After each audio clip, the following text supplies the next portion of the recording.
رمضان المبارک میں جس کا ہمارے یہاں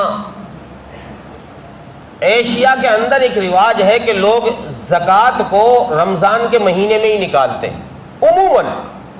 عموماً یہ ماحول ہے ہمارے ہاں، ورنہ زکوٰۃ کے لیے رمضان کا مہینہ کوئی خاص نہیں ہے کہ بھئی اسی میں نکالو گے تو نکلے گی،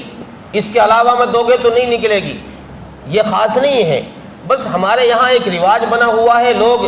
اسی مہینے میں، اور شاید اس وجہ سے بھی کہ بھئی اس مہینے میں جو خرچ کریں گے نیکیاں زیادہ ملیں گی، شاید اس وجہ سے لوگوں نے اس کو اپنا معمول بنا رکھا ہے۔ تو زکوٰۃ کے متعلق یہ جاننا ضروری ہے کہ زکوٰۃ کس مقدار پر فرض ہوتی ہے، کس مال پر فرض ہوتی ہے اور کتنی مقدار پر فرض ہوتی ہے۔ زکوٰۃ کی فرضیت کے لیے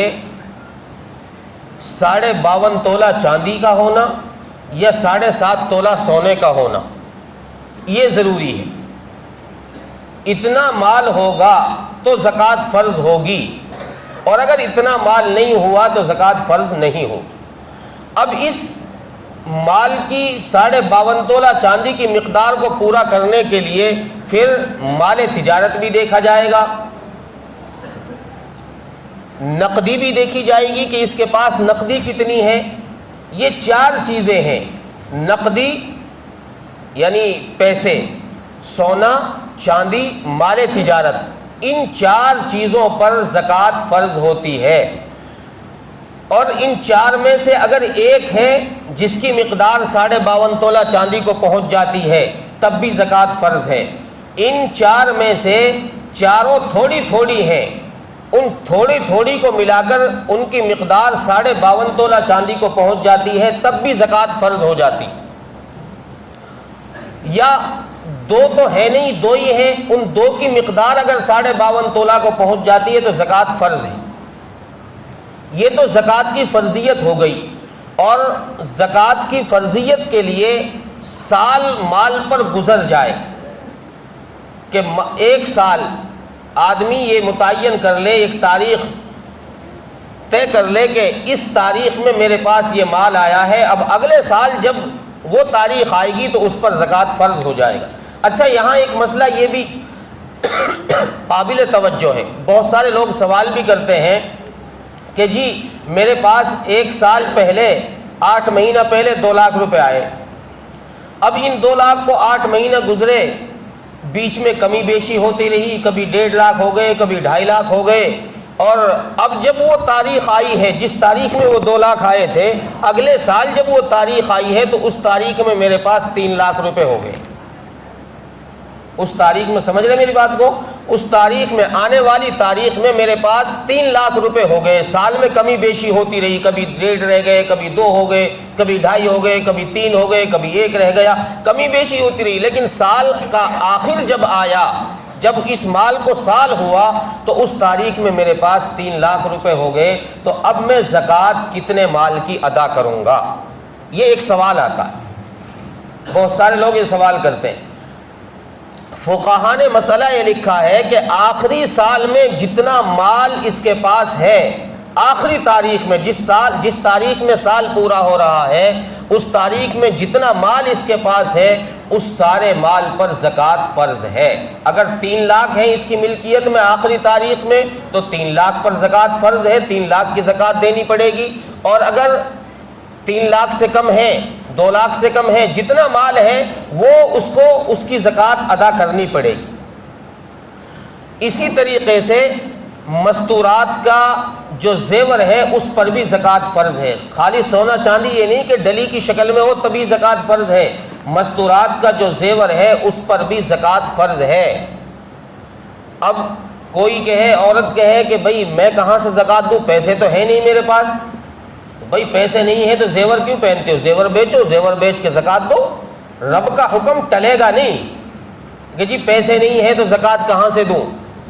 زکوٰۃ تو دینی پڑے گی، زیور بیچ دو، زیور بیچ کے پھر زکوٰۃ دو، یا پھر زکوٰۃ زیور رکھنا چھوڑ دو، زیور استعمال کرنا چھوڑ دو۔ تو یہ تو زکوٰۃ کی فرضیت کا معاملہ ہو گیا، اور اب رہا یہ مسئلہ کہ زکوٰۃ دے کن لوگوں کو، اس میں بہت احتیاط کی ضرورت ہے۔ قرآن کریم نے 8 مصارف زکوٰۃ کے بیان کیے ہیں، 8 جگہ ہیں جہاں پر زکوٰۃ کو خرچ کیا جا سکتا ہے، جن کو زکوٰۃ دی جا سکتی ہے۔ ان میں فقراء بھی ہیں، ان میں یتامہ بھی ہیں، ان میں مسکین بھی ہیں، ان میں مجاہد بھی ہیں، ان میں غارمین والغارمین بھی ہیں، فی سبیل اللہ بھی ہیں، وابن السبیل بھی ہیں۔ 8 چیزیں ہیں، 8 جگہ ہیں جن میں سے جن کو زکوٰۃ دی جا سکتی ہے۔ ان 8 میں یہ دیکھنا اس زکوٰۃ دینے والے کی ذمہ داری ہے کہ یہ 8 اتنے مال کے 52.5 تولہ چاندی کی ملکیت کے مالک تو نہیں ہیں۔ یہ اس دینے والے کی ذمہ داری ہے کہ یہ تحقیق کرے کہ جس کو میں زکوٰۃ دے رہا ہوں اس کے پاس اتنا مال تو نہیں ہے جتنے مال پر زکوٰۃ خود ہی فرض ہو جاتی ہے۔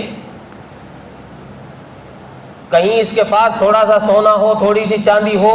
یا ایک آدھ سونے کی انگوٹھی ہو، کہیں ایسا تو نہیں کہ اس کے پاس خود ہی زکوٰۃ فرض ہو جائے، میں ویسے ہی سمجھ رہا ہوں اس کو غریب۔ تو یہ اس دینے والے کی ذمہ داری ہے کہ اگر اس نے بغیر تحقیق کے یوں ہی زکوٰۃ دے دی اور وہ کسی غیر مستحق کو چلی گئی، وہ زکوٰۃ کسی غیر مستحق پر پہنچ گئی، تو اس کی زکوٰۃ ادا نہیں ہوگی، اسے دوبارہ دینا پڑے گا۔ اس لیے ضروری ہے کہ زکوٰۃ کے مسائل میں اپنے علماء سے رابطہ کیا جائے۔ جب زکوٰۃ دی جائے یا تو اپنے کسی ایسے آدمی کو تلاش کرو غریب کو جس کا ہمیں یقین ہو 100% کہ بھئی ہاں واقعی یہ غریب، یہ مستحق ہے، ہمارا کوئی رشتہ دار ہی ہے، کسی رشتہ دار کو ہی دیکھ لو،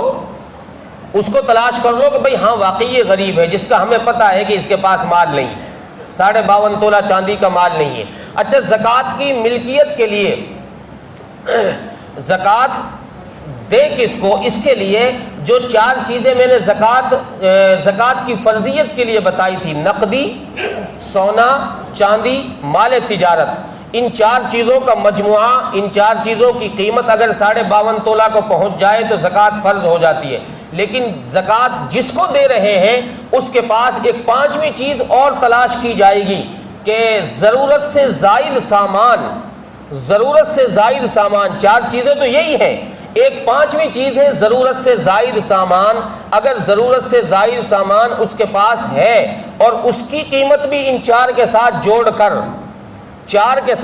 کر اس 5ویں چیز کی قیمت بھی اس بندے کے پاس اتنی ہو گئی، 5ویں چیز کی قیمت ملا کر کے جس سے 52.5 تولہ چاندی آ سکتی ہے، تو اب اس کو زکوٰۃ نہیں دے سکتے،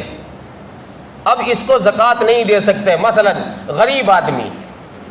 نہایت غریب ہے، بجلی کا بل بھی کٹنے کو آ رہا ہے، لیکن 50,000 کا LCD لگا رکھا ہے دیوار پہ، 50,000 کا LCD لگا رکھا ہے دیوار پر۔ اب یہ غریب نہیں ہے، یہ زکوٰۃ دینے کا مستحق نہیں ہے، اس کو زکوٰۃ نہیں دی جا سکتی۔ یا اور بھی اسی طرح کی کوئی چیز ہے جو ضرورت سے زائد ہے اس کے پاس، تو اس کو زکوٰۃ نہیں دی جا سکتی۔ زکوٰۃ دینے کے لیے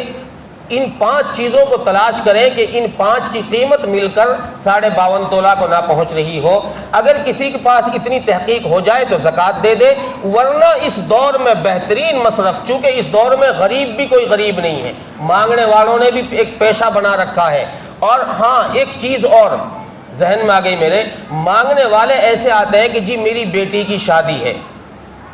شادیوں میں قطعاً زکوٰۃ کا پیسہ نہ دے، چونکہ شادی اب شادی نہیں رہی، یہ رسمیں ہو گئی،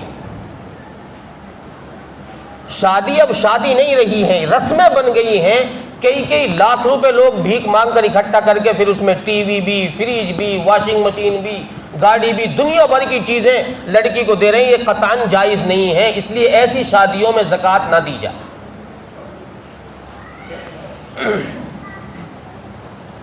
اور اس دور میں بہترین مصرف، زکوٰۃ کا بہترین مصرف ہے دینی مدارس۔ جس مدرسے کا آپ پر اعتماد ہو، جس مدرسے کا آپ پر اعتماد ہو، آپ کو اعتماد ہو کہ بھئی ہاں یہ مدرسہ مستحق ہے، یہ سفیر مستحق ہے، صحیح مدرسے میں جا رہا ہے، تو اس مدرسے والے کو اپنا زکوٰۃ کا پیسہ حوالے کر دیں۔ یہ سب سے آسان مصرف ہے، اس میں کوئی تحقیق کی بھی ضرورت نہیں، اس میں صرف یہ تحقیق کرنی ہے کہ مدرسے والا صحیح ہے کہ نہیں۔ اس کی بھی تحقیق نہیں ہو رہی، اپنے امام سے کرا لو، جی امام صاحب یہ سفیر صاحب ہے، ذرا ان کی تحقیق کر لینا، وہ اپنے حساب سے تحقیق کر لیں گے کہ بھئی ہاں مدرسے سے واقعی ہے کہ نہیں ہے۔ ان کا مدرسہ مستحق ہے کہ نہیں، کہاں سے آیا ہے، کون ہے، یہ اپنے امام سے کرا دیں اگر آپ سے نہیں ہو پا رہی تو۔ اس لیے بہترین مصرف اس دور میں مدارس ہیں، اپنے مدارس کو مضبوط کرو، اور مدارس سے آنے والے جو مستحق سفیر ہیں ان کو اپنے صدقات، زکوٰۃ اور فطرات سے ان کو دیا جائے، تاکہ ان کے مدارس جو مضبوط رہیں، ہمارے اسلامی قلعے ہیں وہ بھی مضبوط رہیں۔ اس لیے اس کا خاص خیال رکھا جائے زکوٰۃ کے ادا کرنے میں۔ صدقہ اور فطرہ میں تو چل جائے گا مسئلہ، صدقہ اور فطرہ میں تو چل جائے گا مسئلہ، فطرہ کا انشاءاللہ آئندہ ہفتے میں عرض کروں گا۔ فطرے میں تو کچھ گنجائش ہے کہ وہ کسی اور کو بھی دیا جا سکتا ہے، لیکن زکوٰۃ میں قطعاً گنجائش نہیں ہے، زکوٰۃ مستحق کو ہی جائے گی۔ اس لیے آپ سے مؤدبانہ گزارش ہے کہ اپنی تحقیق پر، اپنے بھروسے پر جس کو زکوٰۃ دو تو خود تحقیق کرو، ہمارے کہنے سے کسی کو زکوٰۃ دے رہے ہو تو اس کے ہم ذمہ دار ہیں، ہم آپ کو صحیح مدرسہ ہی بتائیں۔